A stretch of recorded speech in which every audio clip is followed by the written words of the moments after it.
Pia Wurtzbourg ganito na pala kasikat sa Cannes, France. Paparazzi isinisigaw ang pangalan ni Pia.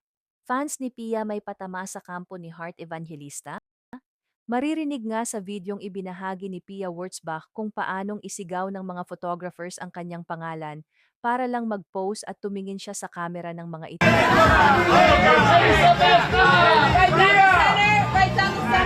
Patunay umano ito na talagang may pangalan or na-build na ni Pia ang kanyang image sa international scene and events, hindi lamang sa fashion industry.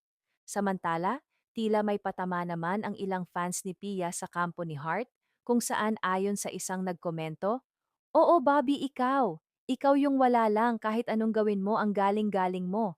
Ikaw yung matalino, ikaw yung maganda, ikaw yung matangkad, ikaw yung Bivulgari friend of the house, pero ako kahit anong rampa at takbo ko, namigay pa ako ng kape. Pero kahit kailan hindi ako lumapit sa galing mo."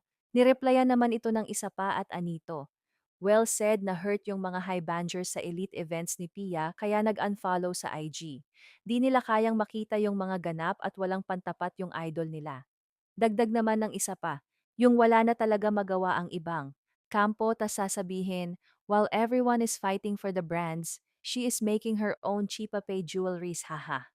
Dagdag komento pa ng isa, always reason nila na mental health daw at yung busy daw or sa sobrang busy daw nun walang time umattend sa mga ganyan. Hiyang-hiya naman ang mga ibang professional and sikat.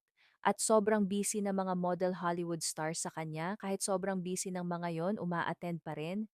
Basta alam ko ang official partnership ng L'Oreal Paris and Cannes Film Festival. Kaya din na uma-attend yung isa, like yung mula nung naging Bivulgari si Pia, hindi na siya nagsusuot ng Bivulgari pinasuot pa nga ni sa aso niya. 'Di ba? So obvious. Hirit pa ng isa na pinatutsadahan ng pagsusuot ni Heart Evangelista ng mga alahas. Pansin mo kahit mga jewelry na mamahalin hindi na gano'n nagsusuot. Noon todo flex kaso na booking sa corruption kaya ngayon Divisoria jewelry na lang muna. Sagot naman ng isa, di ko napansin. Basta sabi ng mga fans niya si Heart daw afford at. Lahat ng suot niya binili niya tapos nilalait nila si Pia na sponsor lang daw yung mga suot ni Pia. Nagparinig pa nga siya kay Pia. Tapos nung na-involve asawa niya sa corruption, sabi niya and mga fans niya mga suot niya bigay or sponsor lang daw, etc. Pansin mo rin hindi na maraming likes YT niya doon kasi mga likes sa YT hindi nabibili unlike sa Facebook and Instagram nabibili.